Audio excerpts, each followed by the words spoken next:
2016 साली नवी मुंबईतील बेपत्ता पोलीस उपनिरीक्षक अश्विनी बिद्रे हिची अत्यंत निर्घृणपणे हत्या करण्यात आली होती। या हत्या प्रकरणात मोठी अपडेट आता समोर आली आहे। या प्रकरणातील मुख्य आरोपी अभय कुरुंदकर यांना जन्मठेपेची शिक्षा सुनावण्यात आली आहे। आज सर्वोच्च न्यायालयात या संदर्भात निकाल देण्यात आला।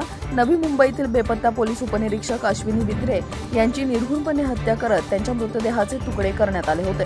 त्यांच्या मृतदेहाचे काही तुकडे समुद्रात फेकून देण्यात आले होते, तर मृतदेहाचा धड फ्रीजमध्ये ठेवण्यात आला होता। यातून आरोपीचं पितळ उघड पडलं आणि या हत्येचा सुगावा लागला। नवी मुंबईतील बेपत्ता पोलीस उपनिरीक्षक अश्विनी बिद्रे यांच्या हत्या प्रकरणात मुख्य आरोपी अभय कुरुंदकरला त्याच्या मित्रांनी मदत केली होती।